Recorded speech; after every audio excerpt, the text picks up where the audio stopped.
Good afternoon, ladies and gentlemen. Today, I stand before you not just as a journalist, but as a witness to history, a child of Ghana's turbulent past, and a soldier in the fight for truth. Yesterday, in the Essex County Superior Court of New Jersey, an 8-member jury delivered a unanimous verdict holding Kennedy Ejapong, former Ghanaian MP, liable for defamation and awarding damages of $18 million. The ruling is more than a legal victory. It is a profound affirmation that truth matters, that justice is not a privilege of the powerful, and that the arc of history does indeed bend towards righteousness. My story begins long before this moment. I was born at the 37 Military Barracks in Accra, the son of the soldier who served in an era where power belonged to those who wielded the gun. I grew up watching my nation transition from military rule to democracy, witnessing firsthand the struggle of ordinary Ghanaians yearning for justice, transparency, and accountability.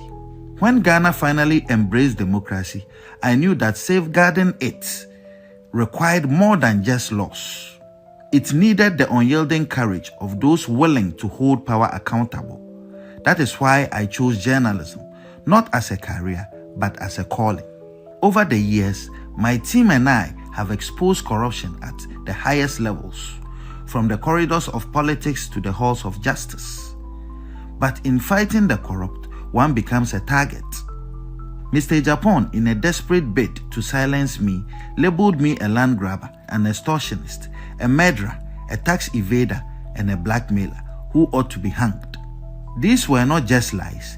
They were calculated attempts to destroy my credibility and put my life in danger. While Ghana's legal system failed to deliver justice in 2018, the U.S. court upheld truth. This case was not easy.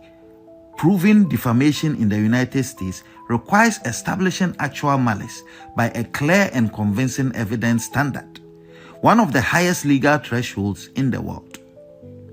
That the jury ruled 8-0 in my favor on every count is a testament to the fact that Mr. Ejapong acted with reckless disregard.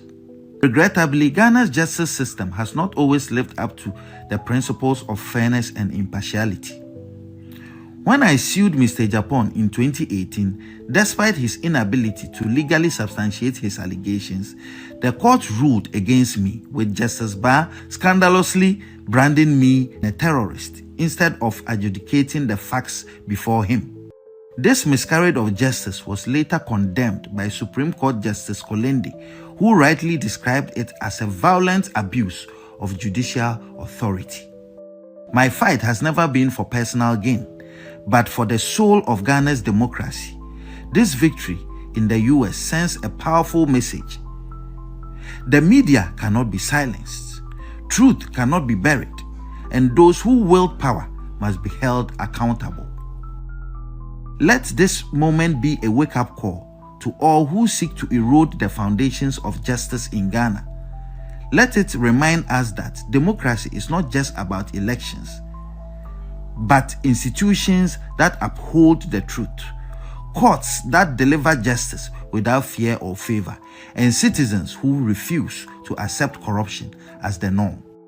To my legal team, Andrew Dehere Esquire, Arthur Womega Esquire, Evans Salasi Adeka Esquire, and Odei Crow Esquire, I am forever grateful for your dedication to justice.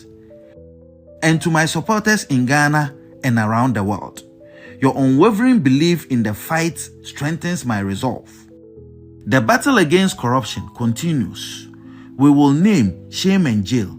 Ghana deserves better, and I will never stop fighting for a future where justice is not a privilege of the powerful, but the right of every citizen. Thank you.